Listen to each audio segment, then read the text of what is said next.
Bonjour à tous et bienvenue dans cette nouvelle vidéo. On se retrouve comme d'habitude pour parler films, pour parler séries, pour parler sorties et pour parler plateformes de streaming. Comme tous les premiers mercredis du mois, la tradition sur la chaîne c'est de faire un top 10. Je n'en avais pas fait au mois de juin puisque j'avais tout simplement pas le temps, il y avait trop de sorties à traiter, mais j'ai le plaisir de vous retrouver pour le top 10 du mois de juillet. Nous avons déjà fait des tops sur les catastrophes naturelles, sur les films de Noël, nous avons déjà fait des tops sur la Saint-Valentin et je vous ai également proposé un top sur Bruce Willis. Dans le même esprit que le top sur Bruce Willis, j'aimerais ce mois-ci vous faire un top sur un autre acteur que j'apprécie énormément, dont on a beaucoup parlé le mois dernier. J'aimerais vous faire un top sur Tom Cruise. Il faut savoir que Tom Cruise c'est un acteur qui est très exigeant sur ses choix de production et qui a joué dans énormément de très bons films, c'est donc un top 10 très difficile. Je vous invite d'ailleurs en commentaire à vous essayer à l'exercice et à me laisser votre top 10 sur la filmographie de Tom Cruise. Moi, je vous laisse avec le générique et on commence ça juste après.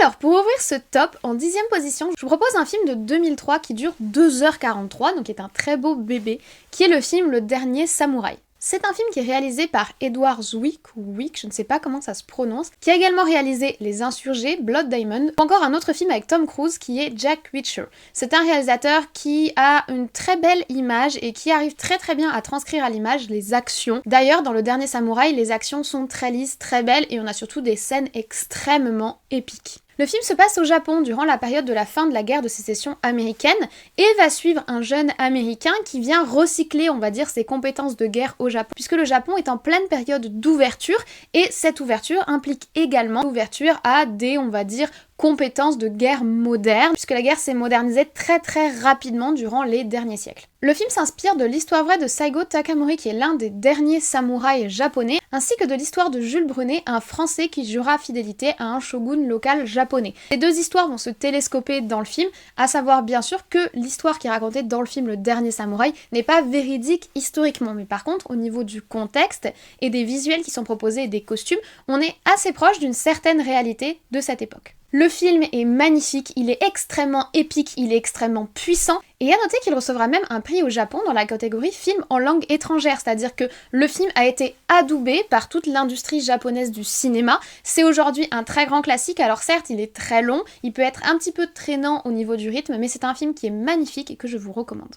En 9e position, je ne vous propose pas qu'un seul film, mais deux films de la saga Mission Impossible. Le 5e film, Rogue One, qui est sorti en 2015, et le 6e film, Fallout, qui est sorti en 2018. Je suis incapable de départager ces deux films, car ce sont mes deux favoris de la saga Mission Impossible. Aussi étonnant que ça puisse paraître, je trouve que la saga Mission Impossible, plus les opus sortent, meilleur c'est. C'est-à-dire que en soi, le premier Mission Impossible est sympa, mais il est encore cliché, pas trop dégrossi, il manque de finesse. En fait, quand on regarde les derniers de la saga, je trouve qu'il y a beaucoup plus de finesse et de profondeur, et tu sens vraiment l'univers qui s'étend à chaque opus. Je trouve que vraiment, c'est une saga qui rencontre un réel succès dans la création de ses suites, et moi je trouve que chaque fois qu'il y a un nouveau film qui sort, il est meilleur que le précédent. Du coup j'ai ultra hâte de Suite 2023, j'ai vu la bande-annonce, je suis à fond, j'ai juste trop hâte de le voir parce que vraiment j'ai l'impression que la saga Mission Impossible elle se bonifie d'année en année. Depuis 1996, Tom Cruise y incarne Ethan Hunt, le héros de Mission Impossible, l'agent secret qui sait tout faire et qui arrive toujours à se sortir des situations par définition impossibles. Avec cette musique extrêmement iconique, avec des scénarios, comme je vous dis, qui sont de plus en plus tortureux, qui sont de plus en plus sombres, je trouve vraiment que cette saga vaut largement le détour, ne serait-ce que pour l'acting de Tom Cruise, qui est, bon, pour moi, je trouve qu'il se bonifie d'année en année, donc je trouve que c'est comme les films Mission Impossible, Tom Cruise, il est meilleur avec le temps, mais vraiment, du premier au 6e opus, je trouve qu'il y a vraiment quelque chose dans cette saga qui appartient presque à l'identité de Tom Cruise, à tel point il a fusionné avec Ethan Hunt, le héros, c'est-à-dire que en plus, comme il réalise toutes ses cascades lui-même, Tom Cruise, et il faut vraiment le respecter pour ça, moi personnellement j'ai beaucoup de respect pour le fait qu'il veuille aller jusqu'au bout de son expérience en tant qu'acteur, en faisant tout et en n'ayant pas de doubleur, même pour les scènes les plus dangereuses. Quand tu vois les scènes de Mission Impossible, c'est super impressionnant à imaginer, donc franchement, voilà, la saga Mission Impossible c'est un incontournable, mais je vous recommande particulièrement le 5 et le 6. En 8e position, je vous propose un film de 1994 qui est adapté d'un ouvrage ultra classique de l'univers de la fantasy, c'est Entretien avec un vampire. Le film dure 2h02, il a été réalisé par Neil Jordan et est surtout adapté du roman du même nom de Anne Rice qui est un énorme classique. Et alors, je pense que le clou du film, au-delà de l'histoire et des décors, etc., du côté baroque qui est hyper stylé, c'est le casting, puisqu'on a quand même un duo entre Tom Cruise et Brad Pitt qui est ultra, ultra, ultra iconique. On a un Lestat qui est un vampire complètement taré, on a une romance à l'ancienne, un petit peu bromance, vraiment très subtile et très bien mise à l'écran. On a des décors qui sont magnifiques avec ce côté très baroque, très romantique à l'ancienne si vous voulez. On a tout un regard sur la Nouvelle-Orléans à cette période, un regard sur la période de colonisation, la période où les États-Unis n'étaient pas encore unifiés qui est vraiment très intéressant. Puis surtout, le film est très mélancolique, très sombre, très torturé. C'est vraiment l'image que moi je vais avoir du vampire immortel, c'est vraiment ce qui est le plus associé en fait à l'image que moi j'en ai, très très loin d'un Twilight moderne, même si je critique pas Twilight, ça a été une très grosse vague on va dire dans les années 2000-2010, mais ça, Entretien avec un vampire, c'est beaucoup plus puissant, tout le regard qui est posé par exemple sur la petite gamine, la Claudia, c'est super intéressant, donc si vous ne l'avez pas vu, vraiment je vous le recommande. Bon, déjà c'est un énorme classique, mais en plus il y a vraiment une force dans ce film, il est vraiment puissant, puis alors la fin elle est aux petits oignons. En 7ème position, j'ai mis un film de Spielberg, qui est un film de 2005 qui a bercé ma jeunesse. C'est le film La Guerre des mondes qui dure 1h56. C'est un film qui est adapté d'un roman de science-fiction qui date de 1898, qui a été écrit par H.G. Wells, donc déjà le mec était un visionnaire de ouf. Le film La Guerre des mondes, alors il a un côté un petit peu vieilli aujourd'hui, je pense que les effets spéciaux n'ont pas...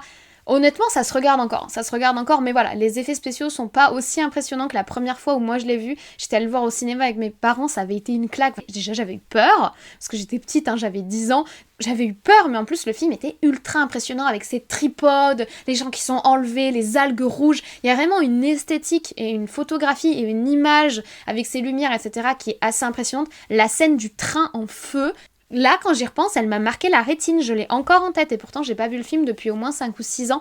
Donc franchement, c'est un film qui a marqué, moi personnellement, mon expérience de cinéphile. Tom Cruise est excellent, il y a bébé Dakota Fanning aussi au casting qui est trop mignonne. Enfin, le film, c'est vraiment, je pense, un incontournable. Puis comme je vous dis, je trouve qu'il y a beaucoup de choses qui sont iconiques dans ce film. Le son qu'émettent les tripodes, le visuel, l'esthétique, vraiment, il y a quelque chose de très fort dans ce film. Donc si vous ne l'avez pas vu, vraiment, je vous le recommande comme tous les films de ce top de toute façon.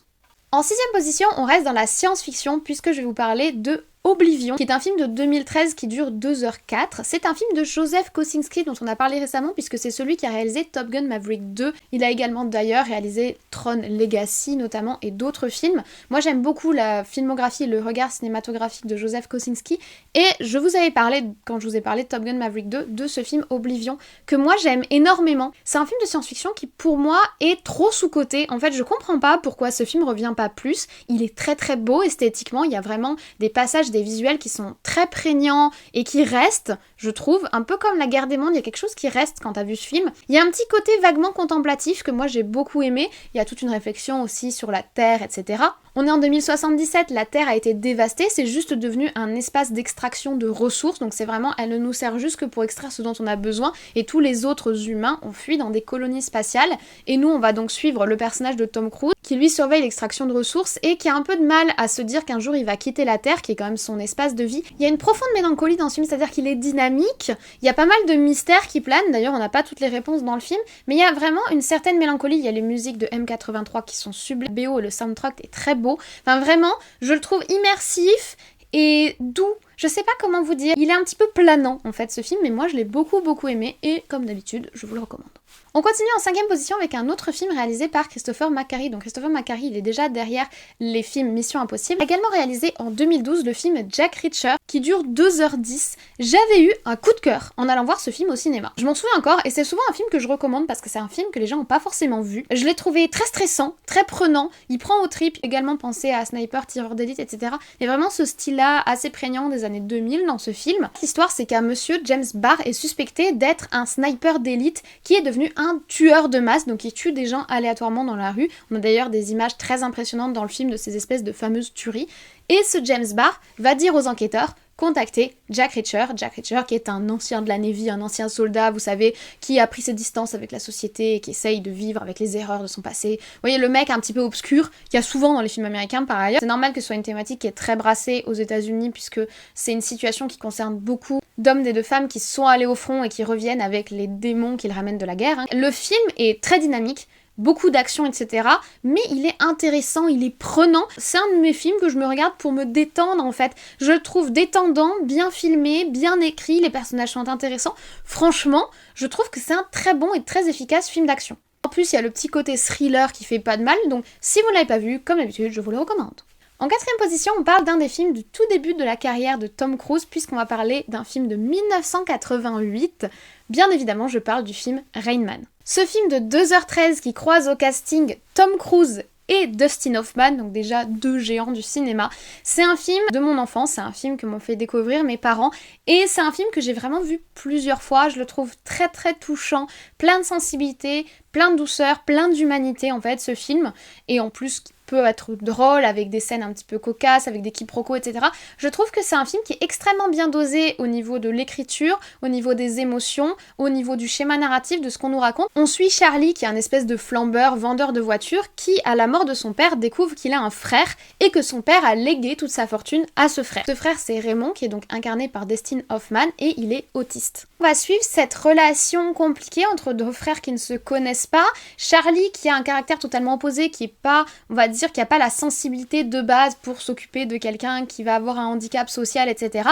Et qui va essayer d'utiliser son frère, mais finalement qui malgré lui va tisser des liens avec lui. C'est très beau, c'est très doux. J'aime beaucoup ce film, je le trouve très humain. C'est un film de Barry Levinson, donc c'est aussi le réalisateur de Good Morning Vietnam, qui a un regard sur la société que je trouve intéressant dans sa façon de filmer les acteurs, de filmer le monde en fait. Et vraiment, le film Rain Man, je trouve il est très humain. C'est un film très humain. C'est un film qui serait un peu dans l'écho de Forrest Gump, vous voyez, je trouve.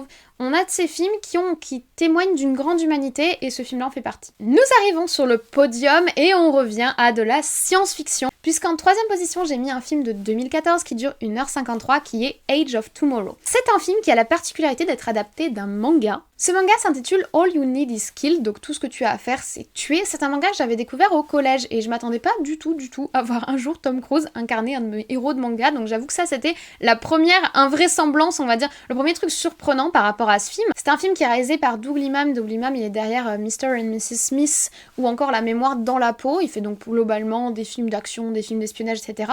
Et c'est un film, moi, que personnellement, je trouve hyper prenant. Alors c'est un film épileptique au niveau de l'action, très dynamique et très visuel, qui mise sur des effets visuels qui sont ultra présents, que ce soit au niveau des exosquelettes, que ce soit au niveau des combats, que ce soit au niveau des aliens, puisque nous combattons des aliens. On est dans un futur proche, le monde, la Terre est attaquée par des aliens et est en guerre contre eux. Or cette guerre, on est en train de la perdre et en fait on envoie tout ce qu'on peut, toute la chair à canon possible pour essayer de vaincre. C'est comme ça que William Cage, qui est donc incarné par Tom Cruise, se retrouve au combat, au front, alors qu'il a jamais touché une arme de sa vie.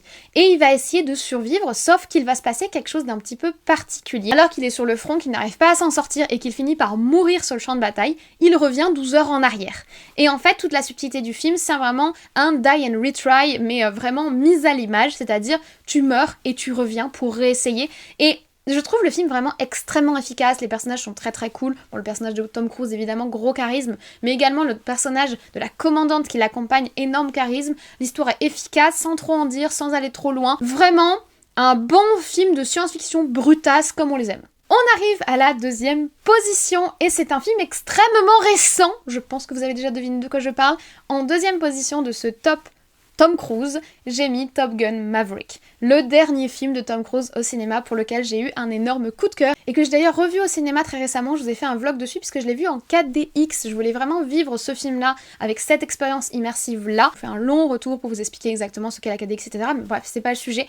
En deuxième position, j'ai mis Top Gun Maverick parce que j'ai vraiment adoré le film. On est encore sur un film de Joseph Kosinski, donc je vous ai parlé pour Oblivion. On est sur un film qui est beau, qui est un très bel hommage au premier opus, qui est même meilleur que le premier. Les musiques, les visuels, l'immersion dans le film, les différents plans dans le cockpit, en dehors du cockpit, etc. Et l'histoire qui est simple mais extrêmement efficace, qui est badass et épique sans être trop, on va dire, exagéré. J'ai vraiment eu un coup de cœur pour ce film, je trouve que c'est pour le moment un des meilleurs films de 2022. Il a donc largement sa place en deuxième position de mon top. Et nous en arrivons au numéro uno le gagnant de ce top, le meilleur film avec Tom Cruise pour moi, bien évidemment. N'hésitez pas à mettre d'ailleurs en commentaire, vous, quel est votre meilleur film de Tom Cruise. Pour moi, le meilleur film avec Tom Cruise au cinéma, c'est Minority Report. C'est un film de 2002 qui dure 2h25, qui est un film d'anticipation dystopique et qui m'a vraiment énormément marqué de par son message et son impact m'a vraiment apporté quelque chose, a vraiment nourri ma réflexion. J'étais jeune quand j'ai découvert ce film et ce film a vraiment nourri une réflexion politique, idéologique de par le message qui est porté par l'histoire. Donc déjà, on est sur un film de Spielberg. Spielberg, c'est E.T., c'est Duel, c'est Il faut sauver le soldat Ryan. J'aime beaucoup ce réalisateur, j'en ai déjà parlé énormément. Donc le film est beau, il est bien pensé, il est bien filmé, les plans sont magnifiques, mais c'est surtout le contenu, le fond du film qui est très intéressant. On est en 2054, on est dans une société qui a réussi à éradiquer le crime. Comment ont-ils réussi cet exploit ? Tout simplement grâce à des personnes extra-lucides qui voient l'avenir et qui désignent les criminels avant qu'ils aient commis leur crime. Ils sont alors exécutés. En fait, on exécute des gens avant même qu'ils aient commis un délit, avant même qu'ils aient commis un crime, avant même qu'ils aient réalisé le crime. Et toute la société est basée sur ce système où ces espèces d'extra-lucides ont en fait un pouvoir absolu de désigner qui doit vivre et qui doit mourir en fonction de ce qu'ils voient dans leur vision. Tom Cruise incarne John, un des agents de la brigade du pré-crime, donc de la brigade qui contrôle et qui arrête les gens avant qu'ils aient commis leur crime. Sauf qu'un jour, John va être désigné par une des visions des extra-lucides et il doit être éliminé tout simplement parce qu'apparemment il va commettre un crime et il va apporter du crime dans la société. Et donc tout le film tourne autour en fait de la volonté de vivre et de survivre de John qui va se rendre compte que le système dans lequel il vit n'est pas aussi parfait qu'il se l'est imaginé. Vraiment, le film est ultra intéressant au niveau moral. Il y a vraiment tout un regard autour de la peine de mort, autour de la justice, etc. qui est super méga intéressant. Bon, le film est beau, le film est prenant, l'action est dynamique, Tom Cruise est Tom Cruise. Voilà, la réalisation est au top forcément, mais vraiment c'est un de mes films favoris. C'est un des films qui a marqué ma cinéphilie et qui a aussi marqué ma réflexion personnelle, au-delà en fait du simple monde du cinéma. Donc si vous n'avez pas vu, mais je vous le recommande à 150 000%, c'est un excellent film et c'est vraiment un film qui est porteur de quelque chose, qui est pas seulement un film de divertissement, comme j'ai pu vous en présenter, mais qui est également un message et une profondeur. Voilà, je vous remercie d'avoir écouté ce top 10 sur les films dans lesquels a joué Tom Cruise. J'espère que vous l'avez apprécié. Comme je vous l'ai dit plusieurs fois, n'hésitez pas à mettre votre top en commentaire. Souvent on n'a pas le même et c'est toujours super enrichissant de voir nos différences. Je pense qu'on n'aura pas forcément la même classification. Je sais pas si beaucoup de gens mettront Minority Report en number one, j'en doute, ni même dans le top forcément. Je crois pas que ce soit un film qui ait marqué tout le monde comme il m'a marqué moi, mais moi vraiment il m'a apporté quelque chose. Mais tous les films de Tom Cruise que je vous ai cités, c'est des films que vraiment j'apprécie énormément, que je revois de temps en temps. Faudrait d'ailleurs que je revoie La Guerre des Mondes puisque c'est celui que j'ai pas vu depuis le plus longtemps. J'ai pris énormément de plaisir à vous parler de la carrière de Tom Cruise, à vous faire ce top 10. Si vous avez apprécié cette vidéo, n'hésitez pas à mettre un petit like, ça fait toujours plaisir. N'hésitez pas également à vous abonner et à activer la cloche pour être prévenu des futures vidéos et des posts communautaires, et également pour être prévenu du futur top 10 qui sera le mois prochain. J'ai pas encore choisi la thématique, donc si vous avez des idées, je vous laisse la place en commentaire. Dans tous les cas, je ne vous embête pas plus, je vous souhaite dès à présent une très bonne journée, une très bonne semaine, du très bon visionnage, et nous on se dit à très vite.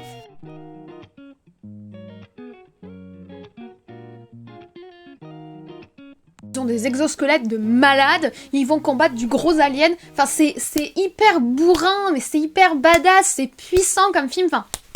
Vraiment une bromance hyper puissante entre Lestat et... enfin entre Brad Pitt et Tom Cruise. Et là, les 3 pieds qui s'appellent les... Ah, ça veut dire 3 pieds, je me souviens plus. Ils font comme ça là, ils transportent les gens. Réfléchis. Les tripodes. Petit café pour se réveiller. Mais je raconte n'importe quoi.